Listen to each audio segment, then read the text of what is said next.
nakal ani muknabada nakal amagi khulai phagatpanadi muknaba asi loisinba ngamloi chahi ani phajilakadoraba mitai kuki gi muknaba asi kaidongai leptuna mahusagi punsida halakani haiba ngamdri muknaba asina tampak amasung chingi miyam awaba mayoknari awaba asi muknariba mitai kuki na atai furup chingdagi helabasu atai manipura lairiba furup pumnamak awaba mayoknari muknaba asi kuki na manipur gi ngangkhoi thugairaga kuki len ama semnabagini haibasi manipur gi miyamna natana manipur gi miyamda natana PR lengak asinasu khanglibani aduna muknaba asi loisinduna mahusagi phibamda hanjil hange haina honabasi lengaki tangai fadaba khongthangni muknariba asi loisinabagi center lengakna honarapasingi marakta mitai kuki na langi matamda sirinaba khulai singthi humagi fagatpa asisu amani khulai fagatpa asina haujisingda leiba kuki singdagi fagatpa budi tampakta leiba mitai singina heli amaromda muknaba asi kuki khulai paiba singna mitai da landarakpadagini mitai gi oinadi muknaba asi mangdongnana khangba natabana khulai gi sem sauba natabana kuki na landarakpadagi tangai fadana khulai sizinadaba yaraktabadagi security forcing na sizinaba khulai sing lauraga sizina kibani haibasi ikhang khangnarabani aduga khulai sing asi kuki na landarakpa matamda sizinai adubu khulai sing asibu sizinariba singnasu kuki militant singumna koipu puduna chatpasu yadabana safagadaba mafam singda losilaga thamlaga sizinadaba yaraktaba matamda sizinabani haibasu miyamna amadi lengangnasu khangi asiguma mitai khul ngakpasingna kuki na landarakpada sizinaba lona thumna chexina thamjaba khulai sing security force na koiti thiraga fagatpa asi mitai miyamna yaningde maduna mitai nupi gi lup kayana yaningdabagi kholau launaribani adubu khulai thampam thiduna fagatpadi letri masita lagliba wahangdi muknaba asi mitai na sizinaba khulai sing fagalaga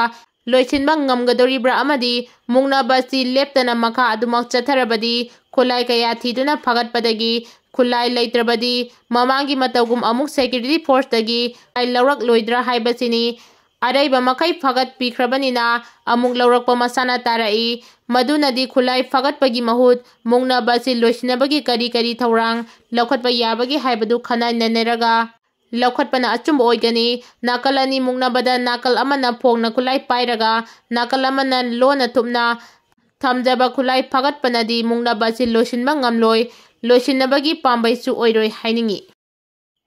kuki taba mafam singda mitai changba yaroi haiba kuki singi protest ngasidagi amuk changsinba hokre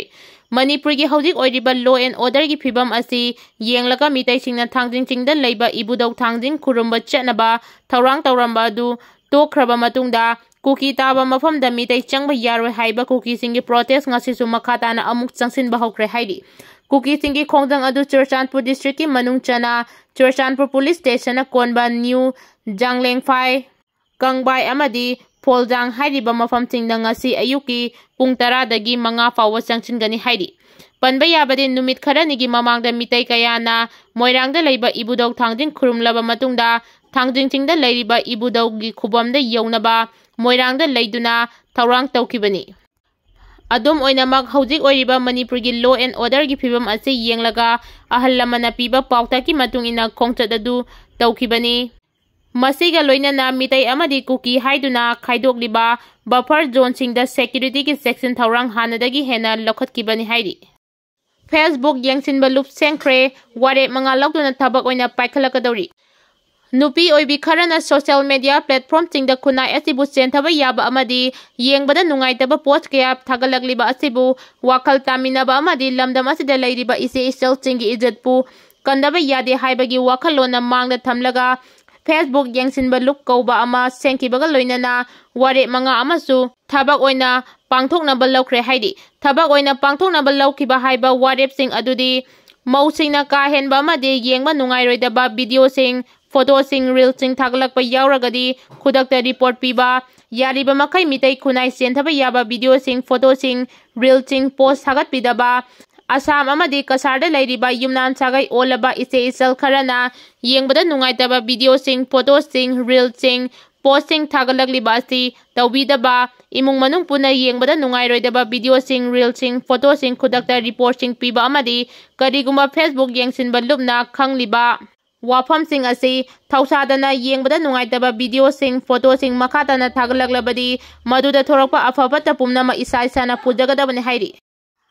ꯗꯦꯜꯂꯤꯗ ꯊꯕꯛ ꯇꯧꯗꯨꯅ ꯂꯩꯕꯤ ꯕꯤꯁꯅꯨꯄꯨꯔꯗꯒꯤ ꯄ꯭ꯔꯤꯌꯥꯂꯛꯁꯃꯤ ꯀꯧꯕꯤ ꯃꯤꯇꯩ ꯂꯩꯁꯥꯕꯤ ꯑꯃ ꯆꯤꯡꯅꯅꯤꯡꯉꯥꯏ ꯑꯣꯏꯅ ꯁꯤꯗꯨꯅ ꯂꯩꯔꯝꯂꯦ꯫ ꯕꯤꯁꯅꯨꯄꯨꯔ ꯗꯤꯁꯇ꯭ꯔꯤꯛꯀꯤ ꯉꯥꯏꯈꯣꯡ ꯁꯤꯐꯥꯏꯗꯒꯤ ꯆꯍꯤ 12ꯔꯣꯝ ꯁꯨꯔꯕꯤ ꯃꯤꯇꯩ ꯂꯩꯁꯥꯕꯤ ꯑꯃ ꯗꯤꯜꯂꯤꯒꯤ ꯃꯍꯥꯔꯥꯅꯤ ꯕꯥꯒ ꯃꯅꯥꯛꯇꯒꯤ ꯆꯤꯡꯅꯅꯤꯡꯉꯥꯏ ꯑꯣꯏꯕ ꯃꯑꯣꯡꯗ ꯁꯤꯗꯨꯅ ꯂꯩꯔꯝꯂꯦ ꯍꯥꯏꯔꯤ꯫ ꯂꯩꯈꯤꯗ꯭ꯔꯕꯤ ꯅꯨꯄꯤ ꯃꯆꯥ ꯑꯗꯨꯒꯤ ꯃꯃꯤꯡꯅ ꯈꯥꯡꯉꯦꯝꯕꯝ ꯄ꯭ꯔꯤꯌꯥꯂꯛꯁꯃꯤ ꯑꯄꯣꯛꯄ ꯈꯥꯡꯉꯦꯝꯕꯝ ꯖꯥꯗꯨꯃꯅꯤ ꯀꯧꯏ ꯍꯥꯏꯔꯤ꯫ ꯍꯧꯖꯤꯛ ꯐꯥꯎꯕꯗ ꯆꯤꯡꯅꯅꯤꯡꯉꯥꯏ ꯑꯣꯏꯔꯕ ꯃꯤꯁꯤ ꯑꯗꯨꯒꯤ ꯆꯞ ꯆꯥꯕ ꯃꯔꯝ ꯈꯪꯕ ꯉꯝꯗ꯭ꯔꯤ꯫ ꯊꯧꯗꯣꯛ ꯑꯗꯨꯒꯤ ꯃꯇꯥꯡꯗ ꯁꯟꯂꯥꯏꯠ ꯀꯣꯂꯣꯅꯤ ꯄꯨꯂꯤꯁꯅ ꯊꯤꯖꯤꯟꯕꯒꯤ ꯊꯕꯛ ꯆꯠꯊꯕ ꯍꯧꯈ꯭ꯔꯦ꯫ ꯗꯤꯜꯂꯤ ꯄꯨꯂꯤꯁꯀꯤ ꯄꯥꯎꯅ ꯍꯥꯏ ꯉꯁꯤ ꯑꯌꯨꯛ ꯄꯨꯡ 3:30 ꯇꯥꯔꯝꯗꯥꯏ ꯑꯗꯨꯋꯥꯏꯗ ꯁꯥꯎꯊ ꯗꯤꯜꯂꯤꯒꯤ ꯃꯍꯥꯔꯥꯅꯤ ꯕꯥꯒ ꯃꯅꯥꯛꯀꯤ ꯒꯨꯞꯇꯥ ꯁ꯭ꯇꯣꯔ ꯃꯅꯥꯛꯇ ꯅꯨꯄꯤ ꯑꯃꯒꯤ ꯑꯁꯤꯕ ꯍꯛꯆꯥꯡ ꯑꯃ ꯇꯥꯗꯨꯅ ꯂꯩꯔꯦ ꯍꯥꯏꯅ ꯃꯅꯥꯛ ꯅꯛꯄ ꯃꯤꯑꯣꯏꯁꯤꯡꯅ ꯄꯨꯂꯤꯁ ꯀꯟꯇ꯭ꯔꯣꯜ ꯔꯨꯝꯗ ꯐꯣꯟ ꯇꯧꯔꯛꯇꯨꯅ ꯈꯪꯍꯜꯂꯛꯄꯗꯒꯤ ꯄꯨꯂꯤꯁꯀꯤ ꯀꯥꯡꯕꯨ ꯃꯐꯝ ꯑꯗꯨꯗ ꯆꯪꯁꯤꯟꯗꯨꯅ ꯌꯦꯡꯁꯤꯟꯈꯤ ꯍꯥꯏꯔꯤ꯫ ꯄꯥꯎ ꯑꯁꯤꯅ ꯃꯈꯥ ꯇꯥꯔꯤꯕꯗꯤ ꯂꯩꯈꯤꯗ꯭ꯔꯕꯤ ꯄ꯭ꯔꯤꯌꯥꯂꯛꯁꯃꯤ ꯃꯃꯥꯡ ꯆꯍꯤ 2024ꯒꯤ ꯑꯣꯛꯇꯣꯕꯔ ꯊꯥꯗ ꯗꯦꯜꯂꯤꯗ ꯂꯥꯛꯄꯒ ꯂꯣꯏꯅꯅ ꯀꯤꯂꯣꯀꯥꯔꯤꯒꯤ 3rd ꯐ꯭ꯂꯣꯔꯒꯤ ꯍꯥꯎꯁ ꯅꯝꯕꯔ C43ꯗ ꯔꯦꯟ ꯂꯧꯗꯨꯅ ꯂꯩꯕꯅꯤ꯫ ꯃꯍꯥꯛꯀ ꯃꯦꯔꯤꯅꯥ ꯀꯧꯕꯤ ꯑꯃꯒ ꯀꯥ ꯑꯗꯨꯗ ꯄꯨꯟꯅ ꯂꯩꯃꯤꯟꯅꯕꯒ ꯂꯣꯏꯅꯅ ꯃꯈꯣꯏ ꯑꯅꯤꯃꯛ ꯅꯣꯏꯗꯥꯗ ꯕꯦꯁ ꯇꯧꯕ ꯑꯥꯏ ꯏꯅꯔꯖꯥꯏꯖꯔ BPOꯗ ꯄꯨꯟꯅ ꯊꯕꯛ ꯇꯧꯃꯤꯟꯅꯕꯅꯤ ꯍꯥꯏꯕ ꯈꯪꯕ ꯉꯝꯂꯦ ꯍꯥꯏꯔꯤ꯫ ꯃꯍꯥꯛ ꯃꯇꯧ ꯀꯔꯝꯅ ꯂꯩꯈꯤꯗꯕꯅꯣ ꯍꯥꯏꯕ ꯆꯞ ꯆꯥꯅ ꯈꯪꯕ ꯉꯝꯗ꯭ꯔꯕꯁꯨ ꯊꯧꯗꯣꯛ ꯑꯗꯨꯒꯤ ꯃꯇꯥꯡꯗ ꯐꯪꯕ ꯑꯇꯣꯞꯄ ꯄꯥꯎꯒꯤ ꯃꯇꯨꯡ ꯏꯟꯅ ꯃꯍꯥꯛꯅ ꯂꯩꯔꯤꯕ ꯕꯤꯜꯗꯤꯡ ꯑꯗꯨꯒꯤ 3ꯁꯨꯕ ꯐ꯭ꯂꯣꯔꯗꯒꯤ ꯆꯣꯡꯊꯗꯨꯅ ꯁꯤꯕꯅꯤ ꯍꯥꯏꯅ